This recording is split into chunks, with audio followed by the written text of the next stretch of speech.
Ei, pessoal!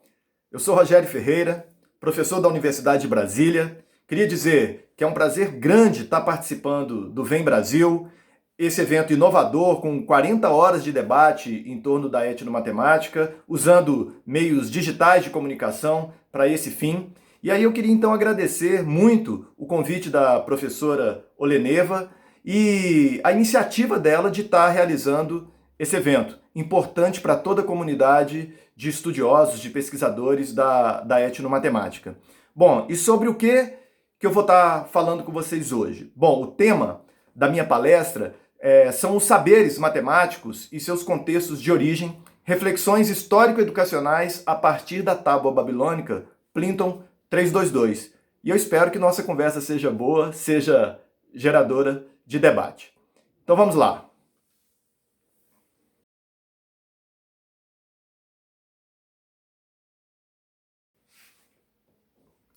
Eu organizei a palestra em 3 momentos distintos.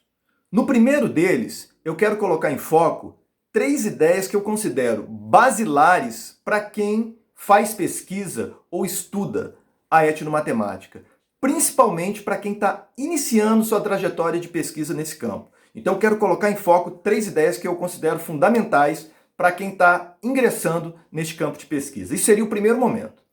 O segundo momento, eu vou falar um pouco sobre a minha trajetória mesmo. Um pouco da trajetória de vida, lógico, casado com a minha história acadêmica. Como que eu fui construindo caminhos mesmo na academia e chegando a reflexões em torno da etnomatemática. Então, a minha intenção é compartilhar um pouco dessa trajetória com vocês. Isso no segundo momento. No terceiro momento que eu vou colocar em foco a tábua babilônica Plimpton 322, porque ela é geradora de muitas reflexões que vão complementar esses 2 momentos iniciais. Então, essa é a ideia. 3 momentos distintos que vão desembocar aí em algumas reflexões ao final da minha fala. Então vamos lá para esse primeiro momento.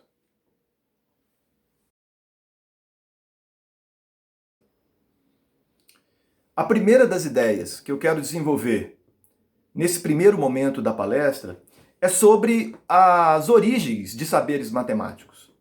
Porque quando a gente vai falar da origem do saber matemático, a gente já bate de frente com a questão da universalidade da matemática.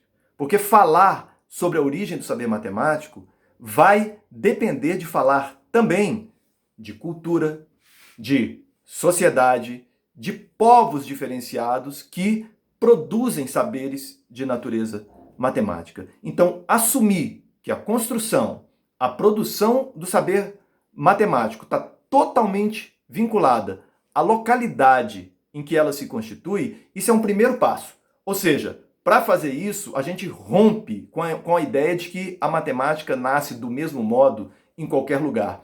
E, infelizmente, uma concepção universalista da matemática está muito presente ainda hoje na academia e fora dela. Bom, para ingressar nos estudos em torno da etnomatemática e desenvolver pesquisas que não fiquem numa visão eurocêntrica de conhecimento, centrada em algum lugar específico, é preciso compreender isso. Então essa é a primeira ideia que eu queria trocar com vocês.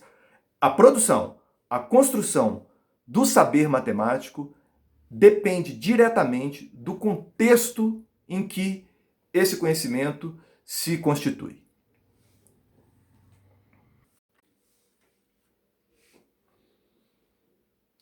A segunda ideia que eu queria colocar em foco é sobre a matemática como categoria de conhecimento. A gente não pode esquecer que estamos vivendo num mundo disciplinar, né? A gente está vivendo numa educação escolar num universo de educação escolar que coloca uma separação, uma fronteira entre áreas de conhecimento. Então, determinado conjunto de saberes eu chamo de química, determinado de conjunto de saberes eu chamo de física, e assim acontece com a matemática, com a arte, com a linguagem e por aí vai. Só que a gente não pode esquecer que essa partição muitas vezes não é compreendida e sequer existe em um outro contexto. Quando você vai para um ambiente cultural diferente do seu, a gente tem que estar muito alerta, né, para pensar que as lentes que eu uso na minha cultura muitas vezes são totalmente diferentes daqueles critérios, daquelas perspectivas que o outro diferente constrói. Não é? Então, essa sensibilidade é fundamental, porque é muito comum, principalmente para quem está começando uma trajetória de pesquisa na etnomatemática, chegar num ambiente diferente do seu e tentar identificar naquele ambiente as coisas que ele está acostumado a ver no seu próprio ambiente. E quando ele faz isso, né, na verdade, ele, de certa forma, desrespeita as origens dos saberes do outro. Como que eles constituem?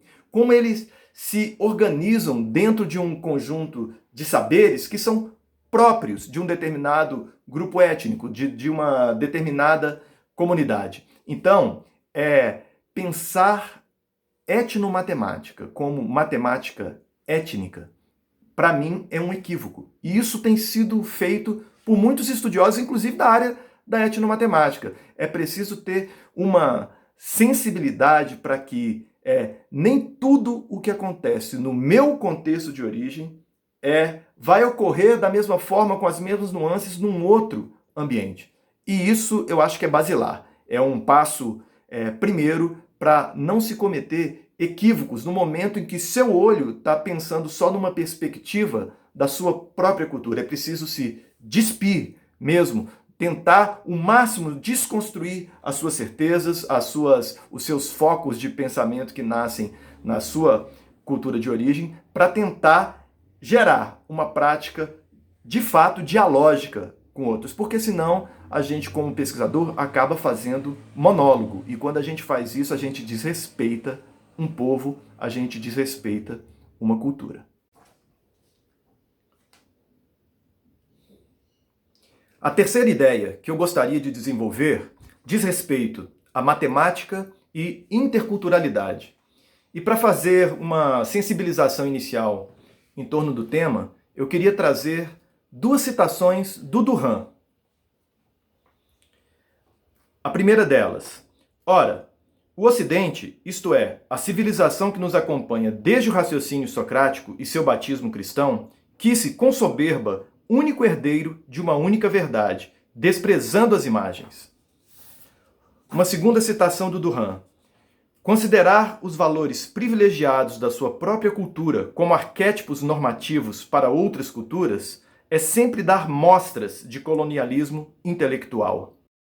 Então, pessoal, iluminados aí pelas ideias de Durkheim, é importante a gente perceber que a própria matemática acadêmica, essa matemática que por diferentes motivos, né, por diferentes razões, inclusive vários movimentos de colonização por todo o mundo, essa matemática que chegou na academia, que se faz maioria na academia e que também está presente nas escolas de educação básica em diferentes territórios pelo mundo, essa própria matemática, ela advém de profundas relações interculturais.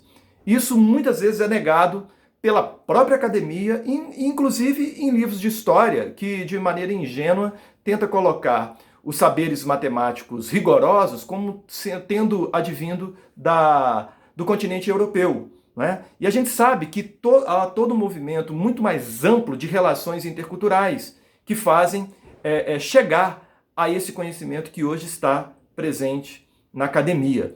Então, um exemplo disso, né, dessa profundidade em termos de relações interculturais entre conhecimentos distintos, se dá no que a gente tem de mais basilar na matemática. Por exemplo, se você for pegar o sistema de numeração decimal, ele tem um território de origem, que é o território indiano.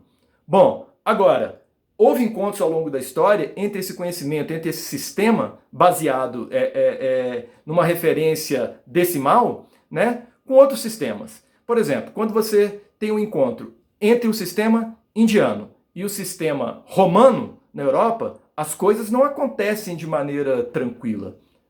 Aliás, acontece de maneira bastante conflituosa.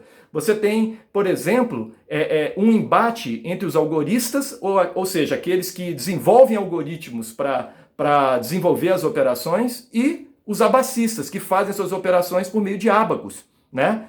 Então, isso dentro da perspectiva romana de construção de conhecimento matemático. Então percebe que foram 2 séculos de muito embate para que um sistema acabasse sendo utilizado como referência, né? Mas isso não se dá de maneira leve. Então, essa sensibilização é importante para a gente perceber que mesmo aquilo que a gente tem como referência hoje em livros didáticos, né, em diferentes espaços educacionais, se dá por meio de relações interculturais. Agora, uma coisa que sempre esteve presente é o quê? Você ter uma população querendo sobrepor a outra por meio do seu conhecimento. E aí a gente tem que começar a perceber que no encontro entre os diferentes, o encontro entre diferentes epistemologias não necessariamente precisa significar embate, combate, violência, mas sim diálogo. E aí que a gente quer chegar nessa sensibilização, nessa perspectiva de pensar matemática e interculturalidade de uma maneira harmônica. A pergunta é, isso é possível? Se você for pegar toda uma perspectiva histórica, a gente sempre tem aí, ao longo do tempo, nesses encontros, principalmente quando a cabeça de um dos lados é na perspectiva de domínio, ou seja, de sobreposição de um saber ao outro, a gente tem tragédias aí, movimentos de violência por todo mundo. E o conhecimento matemático não é isento a isso. E por isso que, apesar da própria matemática que hoje, de certa forma, se universalizou, e que não é universal, é totalmente diferente, porque ela se universaliza por mecanismo de força, inclusive, muitas vezes, né? Apesar da gente ter a consciência das relações interculturais presentes nessa matemática, tem vários outros conhecimentos construídos, né? Várias outras técnicas, modos de aprender, modos de ensinar, que ficaram de fora disso que é colocado como referência hoje. Então é preciso a gente ter uma consciência disso. E aí a etnomatemática entra com força. Por quê? Porque ela pensa também como um dos seus objetivos, um dos seus campos teóricos é exatamente revitalizar, né? Revitalizar conhecimentos que foram excluídos ao longo do tempo. Então, finalizando essa ideia, eu acho importante a gente ter uma perspectiva de que a gente precisa requalificar os encontros entre culturas, os encontros entre saberes, as diferentes epistemologias. Para isso, primeiro tem que assumir que há diferentes epistemologias. E um segundo ponto é que é possível fazer diálogo disso e não sobreposição de um conhecimento ao outro como se existisse uma hierarquia, né? A diferença entre saberes vai muito além da hierarquia. É um outro paradigma a ser pensado, o paradigma da alteridade. Então fica mais essa reflexão.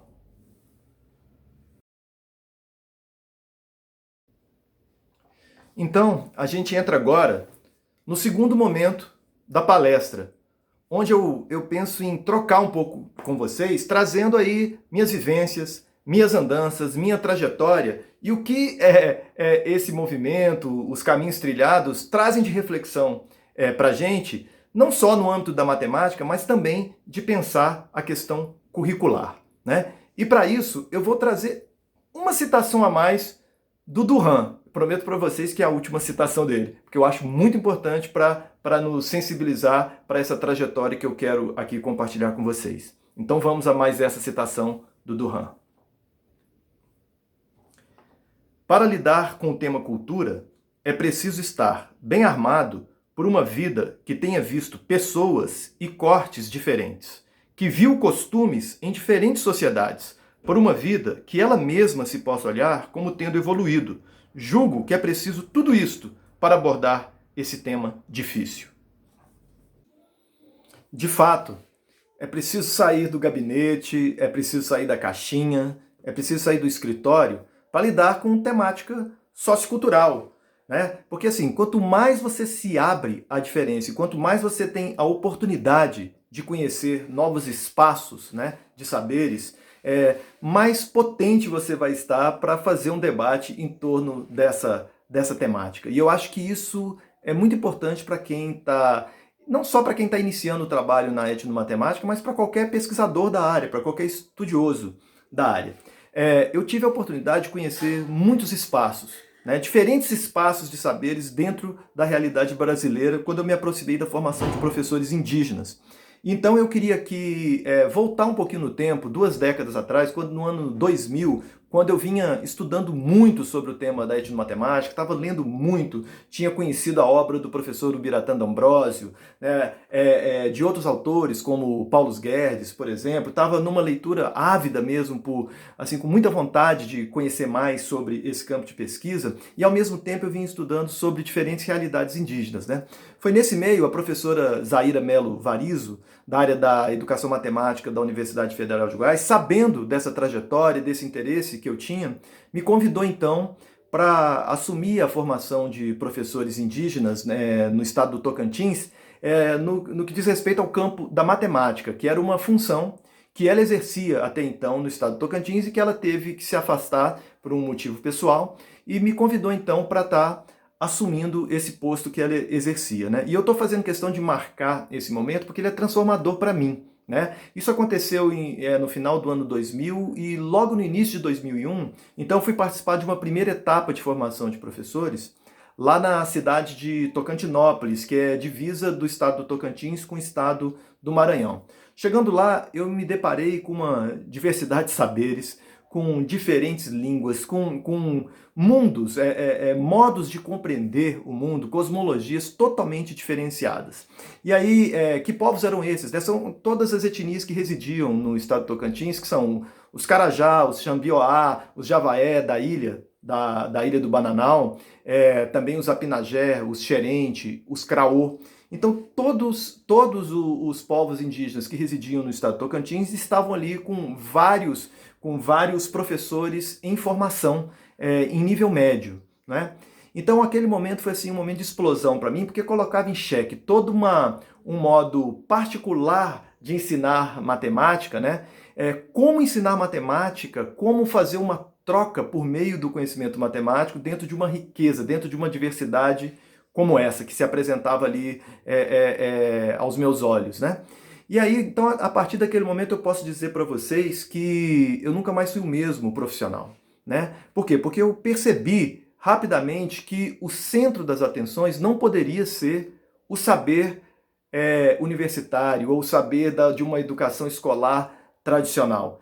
Ou seja, a gente precisava criar, estabelecer um espaço de troca de saberes. E aí logo eu percebi que dentro da concepção indígena, e em conversas e mais conversas que eu tive com várias lideranças indígenas, que ao mesmo tempo que era importante a valorização, a revitalização dos saberes indígenas dentro de cada realidade cultural, era também um interesse, uma vontade deles de conhecer esse saber matemático que se tornou referência em diferentes localidades do mundo. Por quê? Porque dominar esse conhecimento significa você exercer cidadania, você ter inserção política dentro de um cenário brasileiro que é, obviamente e claramente identificável, de exclusão, não é? Então isso aí já foi uma primeira questão que apareceu naquele momento. E aí, dentro desse exercício da docência, eu vou compartilhar aqui um exemplo que aconteceu nesse primeiro momento, né?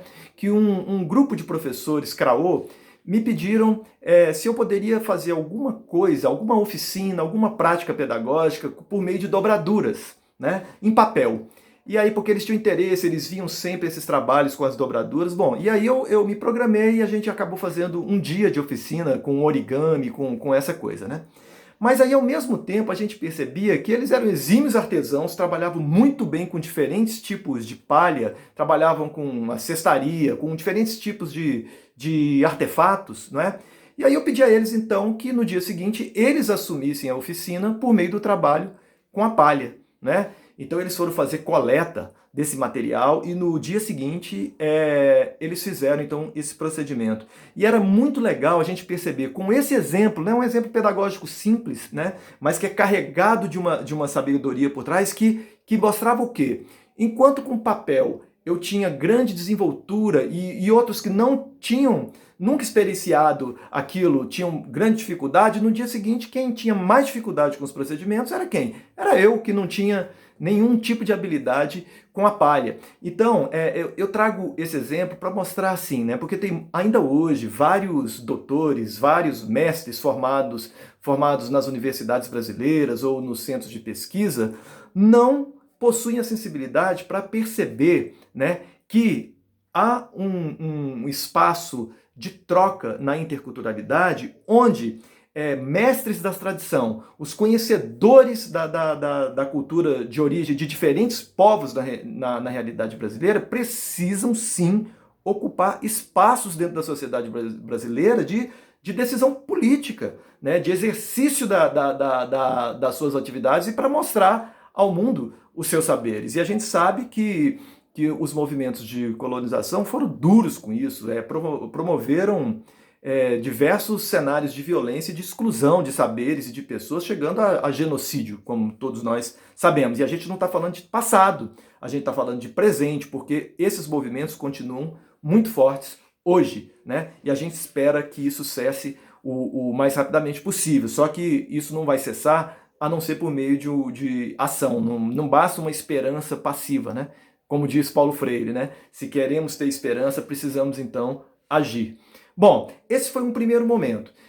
Juntamente a isso, eu fui convidado também por organizações não governamentais para trabalhos com a formação de professores indígenas e também com agentes de saúde indígena no estado do Mato Grosso e de Rondônia, onde esse panorama foi se ampliando. Eu fiz trabalhos com os Riquibatsa, com o Cinta Larga, com o Suruí e vários outros povos indígenas, e isso foi se ampliando então de tal maneira que eu posso dizer que eu sou um privilegiado mesmo por ter tido a oportunidade de dialogar com diferentes povos na realidade brasileira. E tinha um fenômeno acontecendo porque a gente tinha uma diretriz governamental que era de quê? Do indígena assumir a sua sala de aula, a sua escola, os seus modos de educar. Né? E por isso vários programas de formação de professores indígenas, principalmente desenvolvidos pelas secretarias de educação dos diferentes estados brasileiros, isso começou a pipocar mesmo em diferentes localidades do Brasil. E profissionais da área de matemática sensíveis a essa formação eram muito poucos. Então, eu posso citar até um grande amigo que desenvolveu vários trabalhos junto comigo e alguns individualmente, o professor José Pedro Machado Ribeiro, da Universidade Federal de Goiás, que enquanto eu estava, por exemplo, no Mato Grosso e Rondônia, ele estava em outros estados, como Roraima, né, desenvolvendo outros tipos de trabalho com outras nações indígenas. Éramos muito poucos, né? E com isso, vários convites foram acontecendo e eu, vou ser sincero com vocês, não negava nenhum deles, porque aquilo era uma oportunidade, ao mesmo tempo de poder levar uma perspectiva de ensino, de formação diferenciada, ao mesmo tempo eu tinha uma grande oportunidade de aprender muito, né, com esses povos, com essas pessoas maravilhosas com quem eu tive a oportunidade de trocar bastante. Bom, em seguida começa, no estado de São Paulo, uma formação de professores em nível médio também, que foi comandado pelo Grupo de Estudos e Pesquisa em Etnomatemática da Universidade de São Paulo, que é o GEPEN, né? Sob a liderança da professora Maria do Carmo Santos Domiti, que veio a ser a minha orientadora de doutorado, né? E que a gente construiu uma história muito, muito bonita juntos. E após essa formação de nível médio, houve assim um momento que eu considero muito especial, né, porque inicia na Universidade de São Paulo a formação de professores indígenas em nível superior, né, e com um grande quantitativo de professores em formação. E aí eu diria assim, o Estado de São Paulo, então, ali, que tinha uma dívida histórica, né, com a formação superior indígena. Então, naquele momento, foi um momento assim de muita riqueza mesmo, de muito aprendizado. E eu tive a oportunidade de estar pensando do ponto de vista curricular essa formação, né? E aí um aprendizado disso tudo dentro dessa perspectiva que eu coloquei, né? De, ao mesmo tempo que se procura valorizar e conhecer, compreender a fundo cada realidade indígena e os próprios indígenas se tornando pesquisadores de suas realidades, né, havia necessidade para que haja efetiva prática política, um exercício de cidadania, que a matemática, que está como referência, também fosse trabalhada nesses cursos. Isso era um desejo das lideranças indígenas. E foi nessa dualidade, nesse movimento intercultural que a gente tentou desenvolver o currículo na Universidade de São Paulo. Já em 2007, eu participo do processo inicial mesmo, da elaboração do projeto político-pedagógico do curso de licenciatura intercultural da Universidade Federal de Goiás, que ia atender povos da região Araguaia-Tocantins, mas que acabou se expandindo e atendendo várias outras nações indígenas, chegando ao Maranhão, chegando a Mato Grosso e outros povos. E esse curso é perene, com vestibular anual, e eu já não me encontro mais, que hoje eu estou na Universidade de Brasília, mas até hoje o curso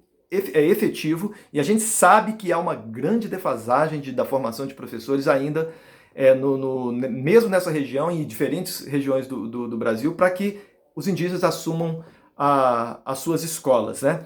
E dentro desse ambiente formativo, nesse pensamento curricular, também pensamos juntamente com as lideranças, nunca num movimento de monólogo da academia dizer para o outro o que fazer, mas sempre de troca, conseguimos erguer um currículo em que os elementos indígenas, os saberes indígenas de base, eles eram realmente a base, o início, o ponto de partida para qualquer coisa, mas não só ponto de partida no sentido de ser um pretexto para se ensinar uma outra matemática, não, mas era ela, em primeiro lugar, como a força indígena, como a realidade indígena, sendo realmente o aporte para qualquer outro tipo de aprendizado. E nisso a gente trabalhou muito com a questão das relações entre matemática e sistemas comerciais.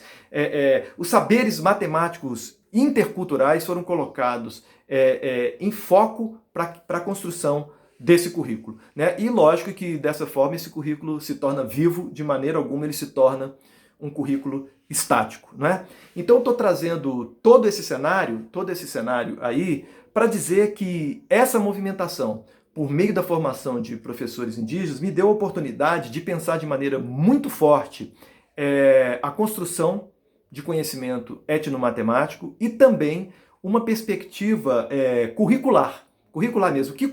O currículo é fundamental para ser representativo de um determinado contexto, né? E por isso que eu sempre coloco em xeque essa perspectiva que hoje está muito em voga no Brasil de se pensar currículo único para todos, né? Isso, para mim, para começar, é uma contradição com a própria Constituição Brasileira de 1988, que dá, por exemplo, aos povos indígenas, aos povos quilombolas, né, o direito constituído, e é um direito que não é um presente, é uma conquista da luta indígena, da luta quilombola, de exercer os seus modos de educar da maneira que a sua comunidade, as suas lideranças desejam, os seus educadores desejam, não é? Então, eu estou contando um pouquinho de tudo isso para dizer que essa sensibilização para uma possibilidade curricular, que eu quero detalhar um pouquinho mais, daqui a pouco, um pouquinho mais à frente, na minha fala, e perceber essas nuances, né, do conhecimento etnomatemático, eles perpassam por uma sensibilização, como eu disse no primeiro momento dessa palestra, das relações interculturais.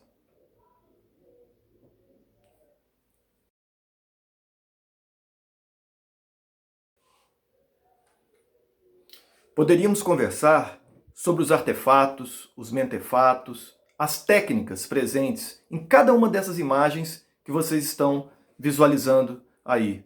Poderíamos conversar também sobre a dualidade presente no universo cultural aquém-xerente, em que a unidade se estabelece no encontro entre metades. Esse saber está presente nos rituais do povo, na organização social, nos modos de contar, na linguagem, enfim, é basilar para toda a construção de conhecimento do povo. Poderíamos conversar também sobre a construção da tacanra, essa casa cerimonial do povo Tapirapé, onde a coletividade se organiza para essa construção de uma maneira ímpar. Mas para além das técnicas e do modo que eles se organizam para essa construção, está o significado dessa casa para o povo. Enfim, são saberes que a gente poderia aqui fazer bastante troca sobre eles, mas é importante perceber que, apesar de eles estarem vitalizados dentro do território brasileiro, eles permanecem invisibilizados, excluídos dentro desse mesmo território. Cabe a cada um de nós, indígenas, não indígenas, todos nós, reverter essa situação. Nos últimos 3 anos, eu tenho trabalhado na Universidade de Brasília no contexto da licenciatura em Educação do Campo, a LEDOC. seja em tempo comunidade, seja em tempo universidade, tenho desenvolvido trabalhos de orientação acerca da etnomatemática. No território quilombola Calunga, temos desenvolvido um trabalho coletivo acerca dos sistemas de orientação e medida tradicionais do povo. Temos investigado esses sistemas. Já em contexto de escolas de assentamento, como é o caso do Vale da Esperança, temos pensado o uso de materiais manuseáveis para requalificar mesmo o ensino e a aprendizagem da matemática. Temos pensado muito acerca da dimensão educacional da etnomatemática como meio de transformação de questões curriculares. Bom, eu estou trazendo um pouco dessas atividades mais recentes e compartilhando isso com vocês para se somar àquelas que eu trouxe acerca da educação escolar indígena. De fato, tenho pensado muito a etnomatemática a partir destas experiências. Mas eu queria ainda trazer para vocês o seguinte, que questões curriculares em torno do ensino de matemática em escolas urbanas, em diferentes escolas por todo o mundo, tem me incomodado bastante. Então, essa questão curricular tem sido refletida e eu quero assim compartilhar um pouco com vocês as últimas ideias que venho tendo, principalmente a partir da experiência que tive na Universidade Federal do Sul da Bahia. Eu tenho defendido que está na formação de professores de matemática o cerne para a transformação curricular, tanto na educação básica quanto no ensino superior. Tenho defendido também que a matemática não seja reduzida a mecanismos teórico-abstratos ou competências de memorização e repetição. Mas para isso, a matemática necessita ser compreendida como conhecimento sócio-histórico-cultural, como saber de aprendizagem e ensino, como arte, linguagem e ferramenta, como conhecimento imbricado à tecnologia. E também como conhecimento teórico abstrato, mas não se limitando a essa vertente, como tem feito vários currículos por todo o mundo. A ideia, pessoal, não é que estes princípios sejam pontualmente retratados. Muito pelo contrário, espera-se que eles estejam vivos por todo o currículo, por toda uma concepção curricular, por todo um dinamismo curricular. Eu tenho refletido sobre isso e estou escrevendo um livro no momento, mas não é na expectativa de gerar um currículo único, um currículo que sirva a todos. Não. A expectativa é de gerar uma alternativa que não se aprisione a modelos estereotipados de ensino de matemática.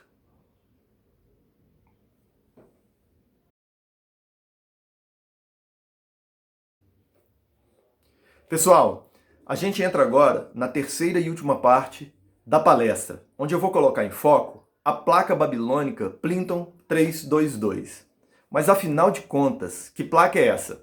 Eu fiz aqui uma réplica para mostrar para vocês. Vocês podem ver que é uma placa pequena, que cabe aí na palma da mão, né? Ela tem cerca de 12,7 centímetros por 8,8 e possui registros numéricos, basicamente, organizados em 4 colunas. É uma placa que tem cerca de 3.800 anos e ela é proveniente ali da região do Golfo Pérsico, próxima à região do Golfo Pérsico, no atual território do Iraque. Bom, se a gente tem nela registros numéricos babilônios, então um primeiro passo para a gente poder interpretar o que está registrado nessa placa é exatamente compreender o sistema de numeração babilônico. E ele é feito basicamente com 2 símbolos, um para representar o número 1 e outro símbolo para representar o número 10. Então, como um primeiro passo, observe aí os registros numéricos desse sistema babilônico.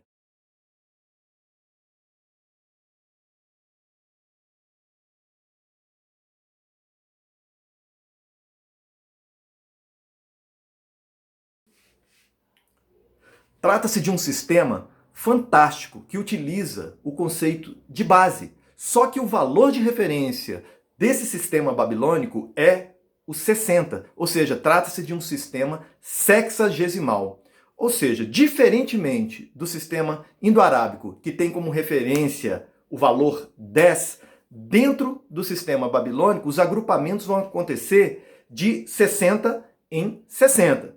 Com essa informação que eu estou te passando, eu já vou te lançar um primeiro desafio. Eu queria que você decifrasse que número é esse que está aparecendo aí na sua tela. E vou dar uma dica, se for necessário, pausa o vídeo para tentar chegar na solução. Desafio lançado.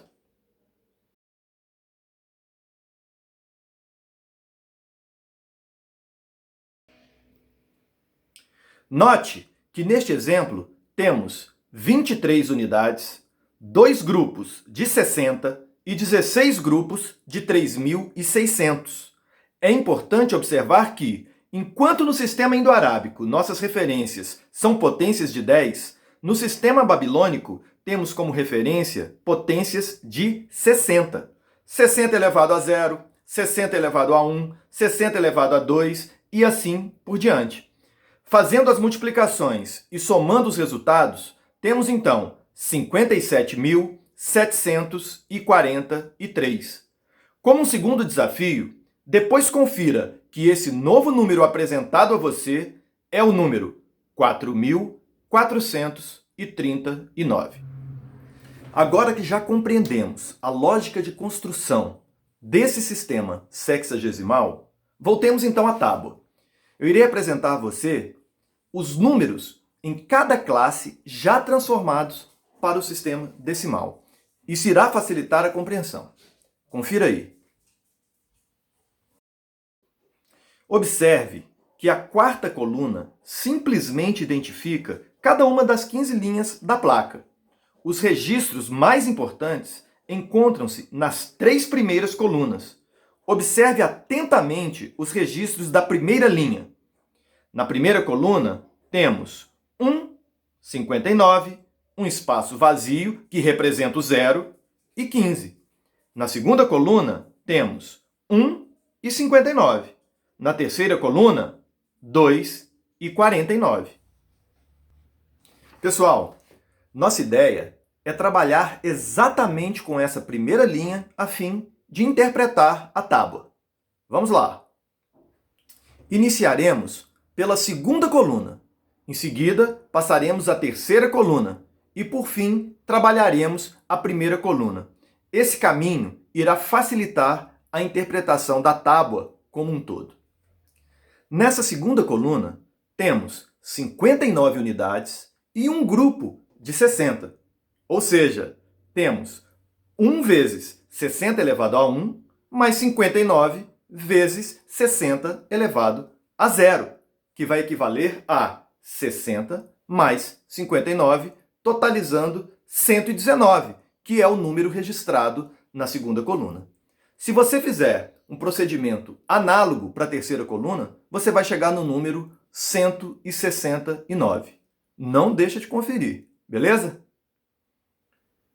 É importante ressaltar que na tábua babilônica Plimpton 322, se você for olhar no cabeçalho, aqui, existem registros escritos que dizem respeito a triângulos retângulos. Lá está registrado lado curto, lado longo e diagonal, se referindo a triângulos retângulos. E o que isso tem a ver com os resultados que a gente chegou aí na coluna 2 e na coluna 3? Vou dizer para vocês. O resultado da coluna 2 diz respeito ao lado curto de um triângulo retângulo. Já a coluna 3 diz respeito à medida da diagonal de um triângulo retângulo. Bom, então você deve estar se perguntando, mas temos um terceiro lado. E aí, imagino que, assim, possivelmente você está aí pensando no Teorema de Pitágoras para chegar na medida do terceiro lado, desse lado que não está acessível o dado na tábua, né? Bom, se você usar o teorema, você vai chegar a 120, como está mostrando aí a figura. Mas aí eu quero chamar a atenção para um ponto. A tábua babilônica, ela é datada de 1000 anos antes da escola pitagórica. Ou seja, é um conhecimento que foi construído muito antes de ter sido desenvolvido no continente europeu. E mais intrigante ainda vai ser quando você perceber e conseguir interpretar a primeira coluna. Já já a gente vai chegar lá. A gente vai perceber que a gente está em mão com um artefato que nos conta muito sobre a construção de saberes de natureza matemática na Babilônia. Se, de modo análogo, fizermos os cálculos para cada uma das linhas da tábua, nós vamos chegar nos resultados apresentados nessa nova tabela. Agora eu quero que você observe o seguinte: em cada uma das linhas dessa nova tabela há um dado novo, que é um dado de medida angular. E que ângulo é esse? É o ângulo formado pelo lado longo e a diagonal do respectivo triângulo retângulo. Agora, percebe que há uma variação fina desse ângulo, intencional de quem construiu a tábua. E aí eu quero reforçar uma coisa aqui. Essa nomenclatura que eu estou utilizando, de diagonal, lado longo, lado curto, se refere à nomenclatura registrada na própria tábua, que é uma linguagem diferente da que a gente está acostumado nas escolas por todo o mundo. Então, repito, note e observe aí com detalhe que há uma variação angular intencional, o que mostra que a tábua foi construída e organizada a partir dessa variação angular. Pessoal, se utilizarmos proporcionalidade, tendo o lado longo do triângulo retângulo como referencial, a gente vai conseguir observar claramente, visualmente, a variação angular presente nos 15 triângulos retângulos que estão registrados na Plinton 322, conforme você está observando aí nessa figura. Bom, eu queria trazer uma reflexão sobre isso. Por muito tempo, vários estudiosos europeus diziam o seguinte, que, na verdade, a tábua Plinton 322 trazia, de modo aleatório, por tentativa e erro, ternos pitagóricos, como se cada linha trouxesse um terno pitagórico que eles iam encontrando por tentativa e erro e iam alocando nessa tábua como uma forma de registro. E isso, óbvio, é claro que aí todo um olhar do colonizador, daquele que já olha para o seu conhecimento em estado de superioridade em relação ao outro, não entende, não compreende a diferença entre saberes. Bom, então eu queria colocar aqui. É um claro equívoco, porque o que a gente tem em mãos é uma maravilhosa tábua trigonométrica. Poderíamos também observar essa variação angular no ciclo trigonométrico, que é uma ferramenta bastante utilizada hoje para se estudar trigonometria, conforme vocês estão vendo aí na figura. Mas, pessoal, quero fazer um convite para vocês aqui. Nós precisamos retomar a interpretação da tábua. Faltou ainda interpretarmos a primeira coluna da tábua em relação à primeira linha que a gente vinha estudando. Então, bora, vamos retomar. Note que o número 1 representa a parte inteira e o restante a parte fracionária. Como o sistema é sexagesimal, temos então potências de 60 nos denominadores. Observe aí o cálculo detalhado da parte fracionária.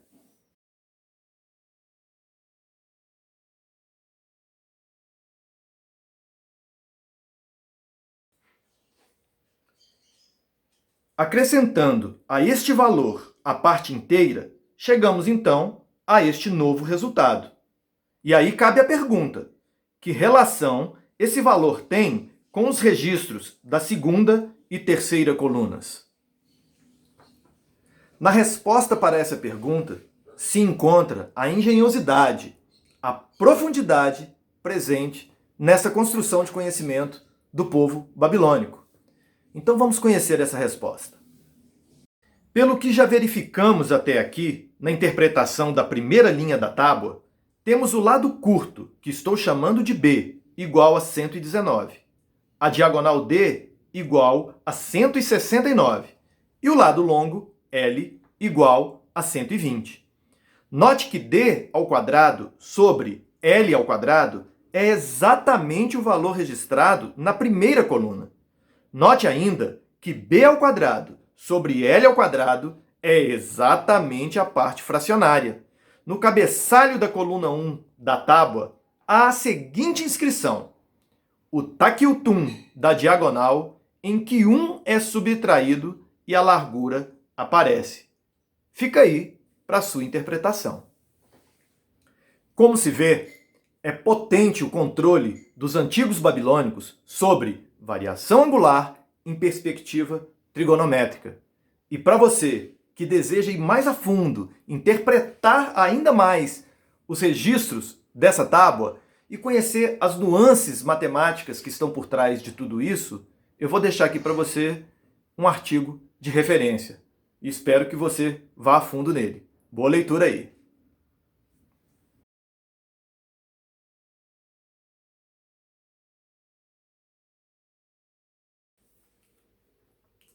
Ei, pessoal! Eu espero que os 3 momentos que formaram essa palestra, organizada em vídeo, tenham de algum modo fomentado reflexão, criticidade.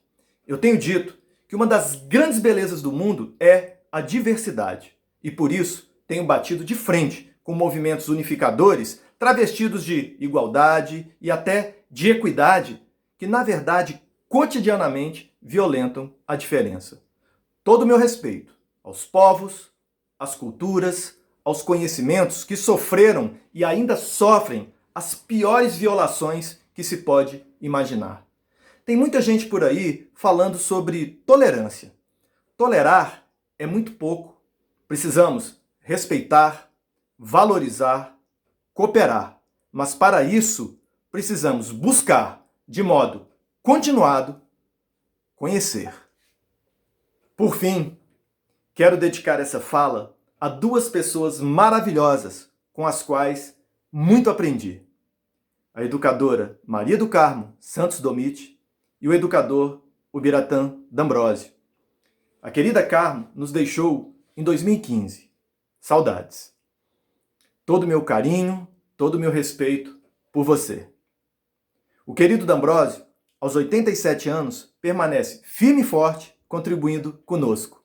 Ele não nos deixa parar de refletir. Sempre que procurado, está pronto para contribuir conosco.